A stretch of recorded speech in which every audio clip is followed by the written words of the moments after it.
Turbou a ideia de um Deus cruel e sanguinário que ordenava matar mulheres e crianças no Velho Testamento? Como harmonizar a mensagem de amor do Novo Testamento com o Deus guerreiro da primeira parte da Bíblia? Está escrito, com Alejandro Bullion, apresentando Cristo vivo como resposta às suas necessidades mais profundas.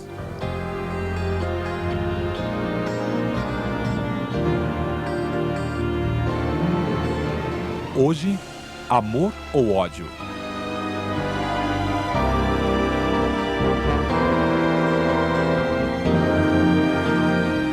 A mensagem de hoje está baseada em vários textos.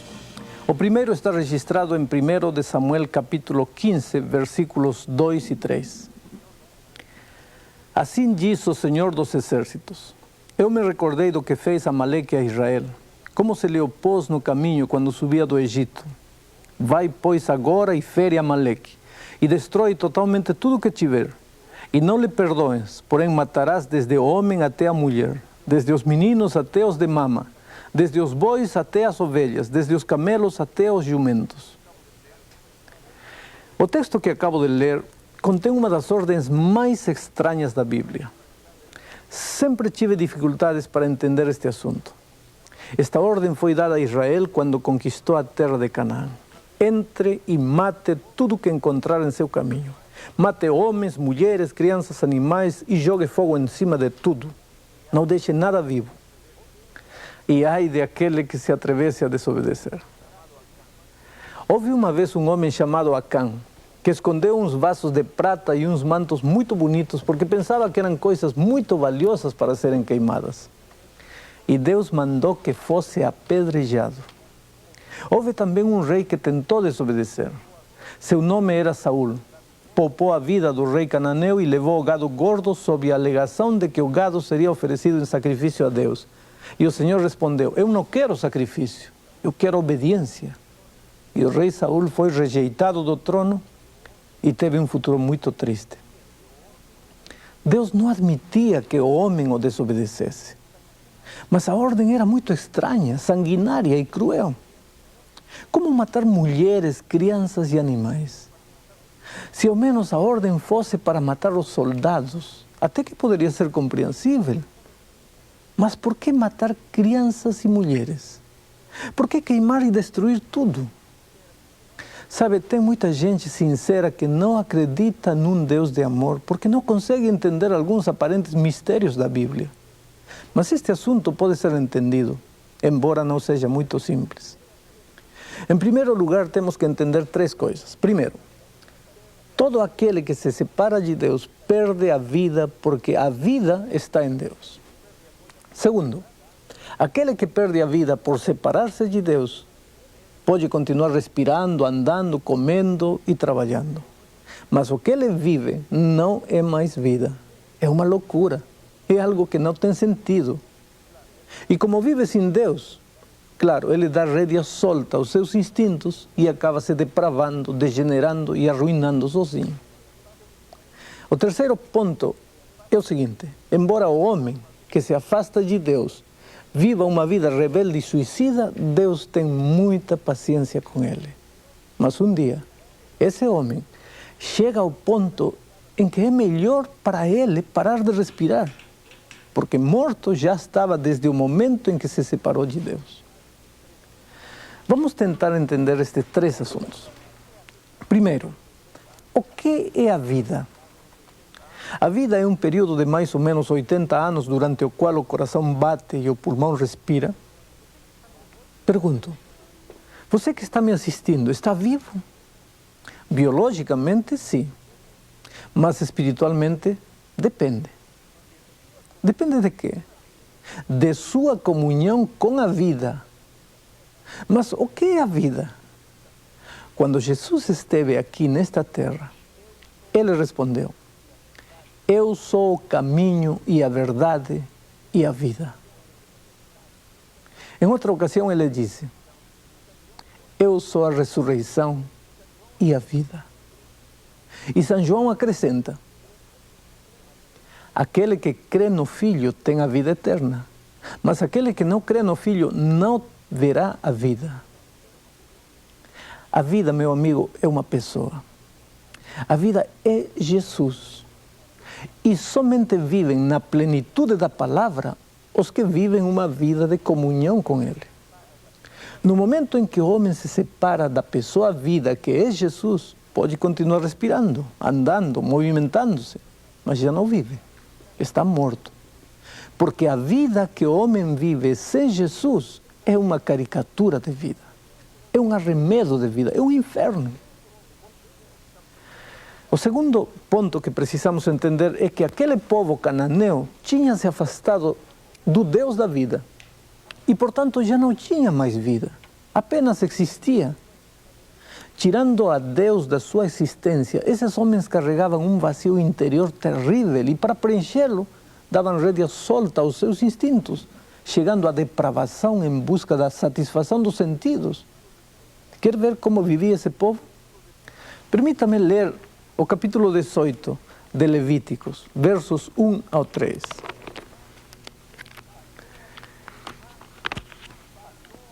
Mas o Senhor falou a Moisés dizendo: fala aos filhos de Israel e dize-lhes: eu sou o Senhor vosso Deus. Não fareis as obras da terra de Egito em que habitastes, nem fareis segundo as obras da terra de Canaã para a qual eu vos levo, nem andareis nos seus estatutos. Mas o que fazia aquele povo que Israel não devia imitar? Quais eram os seus costumes? Todo o capítulo 18 de Levítico fala do que os cananeus faziam. Era um povo sem rédea, sem valores morais, um povo desesperado. Sem Deus, era lógico, não tinham vida. Então tentaram dar um sentido à sua existência experimentando de tudo. Nada os satisfazia. Viviam loucos e desesperados. Deitavam-se homens com homens, mulheres com mulheres, pais com filhos, homens com animais. Estavam loucos. Não havia mais o que inventar, não sabiam mais para onde ir, não tinham paz, não eram felizes. Porque uma vida sem Cristo não pode ter sentido. Analisemos agora o terceiro ponto de nosso assunto. Embora aquele povo de Canaã não quisesse saber nada de Deus, Deus teve muita paciência com eles. Um dia Abraão foi a Deus e lhe disse: Senhor, tu me prometeste a terra de Canaã, entrega-me já, agora. E Deus respondeu: não, Abraão, você não vai entrar ainda. Por que não? E veja a resposta que Deus lhe dá. Está em Gênesis capítulo 15, versos 15 e 16. E tu irás a teus pais em paz, em boa velhice serás sepultado, e na quarta geração tornarás para aqui, porque a medida da injustiça dos amorreus não está ainda cheia. Passaram 100 anos. Abraão morreu e o povo cananeu continuou se afundando na miséria, no pecado e na depravação. Então os filhos de Abraão reclamaram a terra prometida. E a resposta divina segue sendo: ainda não se encheu a medida da iniquidade dos amorreus. Passaram 2 séculos. Aquele povo já não tinha mais o que inventar. E Deus disse: ainda não se encheu a medida da iniquidade dos amorreus. 400 anos depois, a resposta divina continua sendo: ainda não. O povo de Israel reclamava: como é que não se encheu a medida da iniquidade desse povo? Olha para eles, o que eles fazem, como eles vivem. E Deus, com lágrimas nos olhos, responde: filhos, eu amo vocês, mas por favor, eu amo também esse povo. Eu gosto também deles. Eu quero salvá-los também. Deus diz em sua palavra: não tenho prazer na morte do ímpio, mas em que o ímpio se converta de seu caminho e viva. Amigo querido, para continuarmos analisando este assunto, precisamos entender que, embora Deus seja paciente com o pecador, o homem finalmente acabará sofrendo as consequências das suas decisões erradas. Foi assim que depois de 430 anos de espera, de súplica e de lágrimas. Aquele povo chegou ao fundo do abismo. O melhor para eles era que parassem de respirar, porque mortos já estavam desde o momento em que se separaram de Deus. E aquele povo parou de respirar a fio de espada. Hoje, com a cultura de nosso tempo, aquela morte nos parece horrorosa, sangrenta e cruel. Claro, hoje vivemos no século da câmara de gás, da cadeira elétrica, mas aqueles eram tempos de sangue e guerra. Os povos viviam se agredindo, se cortando a cabeça uns aos outros. Deus permitiu que esse povo de Canaã parasse de respirar com a morte mais natural e humana que podia haver naquela época, mas que hoje parece grotesco. A morte das crianças, a mim pessoalmente me faz sentir muito mal. Mas compreendo que nossos filhos carregam as tendências que deixamos para eles como herança genética. Quando vejo o Deus de misericórdia que Ele sempre foi, entendo que Ele recolheu aquelas crianças porque em seu infinito amor sabia que elas seguiriam a mesma linha de conduta de seus pais. Há muita gente que hoje se deleita em pensar apenas no momento trágico da morte dos cananeus.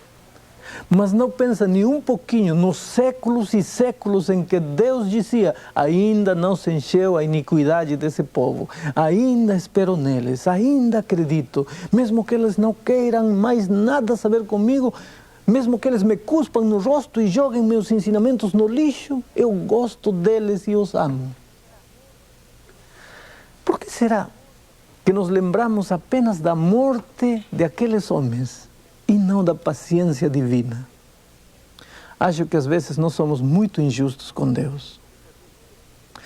Quando um médico observa um paciente com gangrena e decide amputar-lhe o braço, me diga, é porque o médico é cruel e sanguinário? É porque o médico é mau e perverso? Ou é porque o médico sabe que essa é a única saída? Às vezes, para salvar um corpo, temos que amputar um braço. O braço vale muito, mas está podre. Tem que sair se quisermos salvar o resto do corpo. Na raça humana, aquele braço de Canaã estava podre. Era um povo gangrenado. Tinha que ser amputado. E o foi com amor e carinho. Era a única maneira de salvar o resto do corpo. De outra maneira, a humanidade toda ficaria depravada e esqueceria completamente a Deus. Mas agora, venha comigo ao Novo Testamento. O que acontece com Deus? Mudou? Se tornou bonzinho? Como aquele jovem ateu na universidade me dizia um dia, Deus se arrependeu de tudo aquele sangue que derramou no Velho Testamento e agora vem derramar seu próprio sangue na cruz? Muito cuidado, queridos.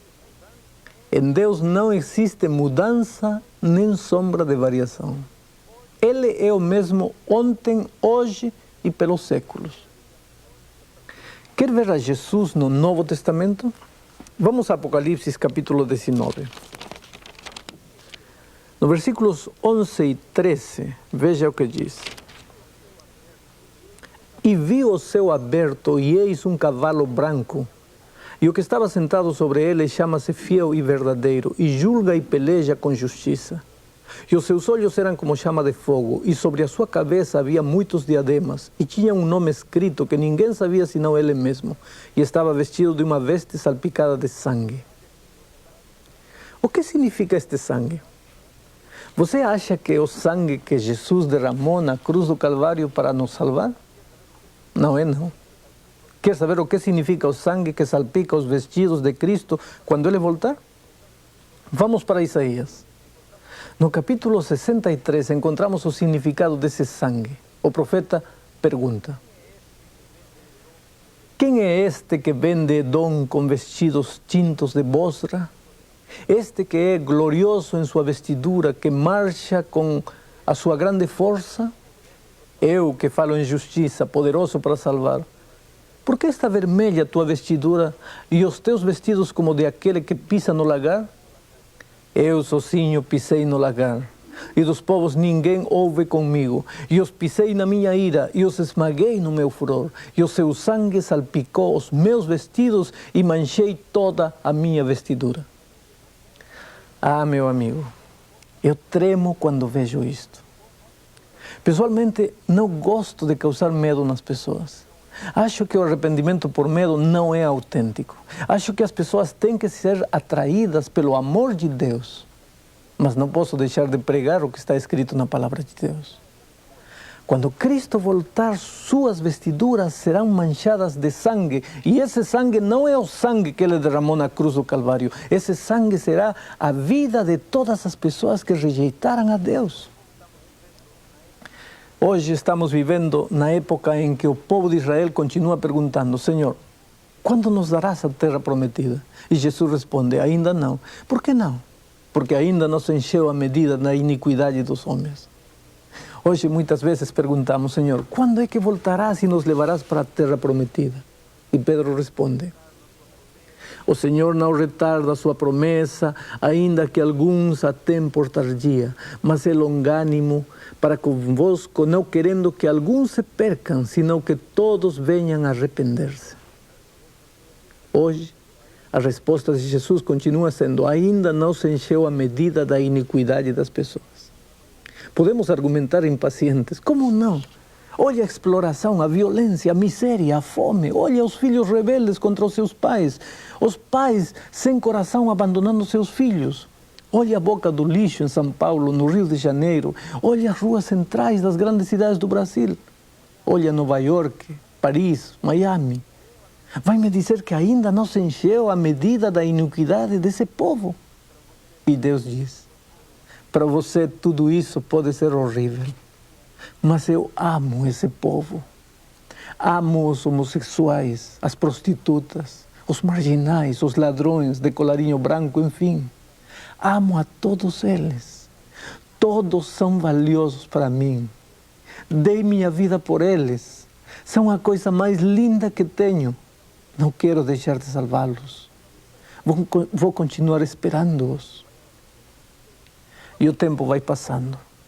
E vamos a Deus e lhe dizemos: Senhor, olha a tua palavra. Todos os sinais já foram cumpridos. Quando é que Jesus vai voltar? E Jesus responde: não. Ainda espero que meus filhos voltem a mim. Ainda acredito neles. E amigo querido, é preciso que você saiba, não importa quem seja você. Por favor, não me diga quem é. Não me diga como vive. Não importa onde você está, nem quão longe você vive de Deus. Não importa quão baixo você tenha caído, nem quão atado à miséria desta vida você possa estar. Acredite, Deus o ama muito e nunca estará feliz se você não retornar a Ele. Hoje, neste momento, Ele está suplicando com os braços abertos. Não há nada que Ele não possa fazer por você, se você lhe der uma chance. Por isso, vou pedir a Sonete que cante. Enquanto ela canta, eu vou estar orando para que Deus o ajude a tomar a sua decisão e retornar aos braços de Jesus.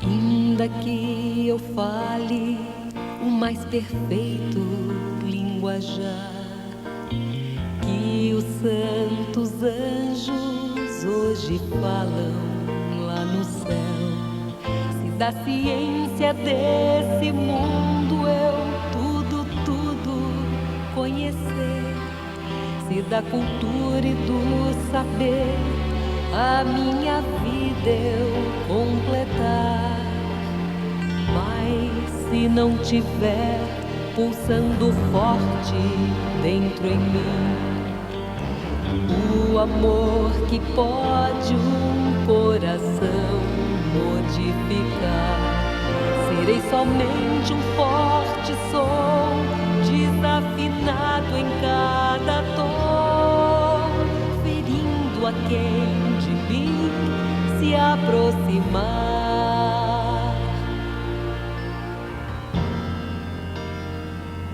O amor que vem de Deus se preocupa em ajudar. É a emoção maior que o homem pode conhecer.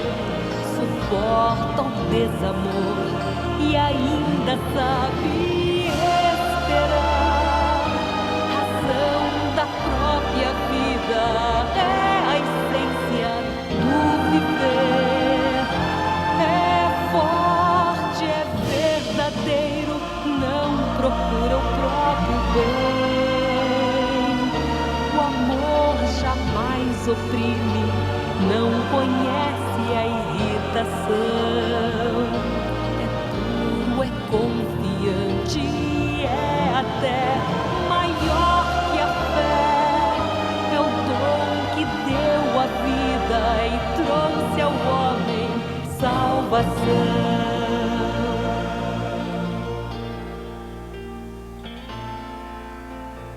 Se eu conhecer as profecias muito bem, e se eu for pródigo em meus bens distribuir, se alguma causa me mover a dar a vida pra morrer, por essa causa, se eu nela de verdade acreditar, mas se porventura o meu viver não demonstrar que existe amor em tudo aquilo que eu fizer, tudo isso nada valerá, pois só o amor é que é capaz de dar sentido ao bem que eu praticar.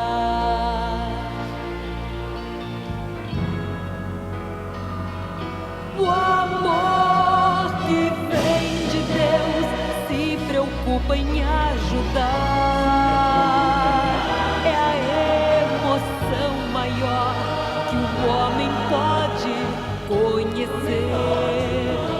Suporta o desamor e ainda sabe esperar. Razão da própria vida é a essência do viver. É forte, é verdadeiro, não procura o próprio bem. O amor jamais oprime, não conhece a irritação. É puro, é confiante, é até maior que a fé. É o dom que deu a vida e trouxe ao homem salvação. É o dom que deu a vida e trouxe ao homem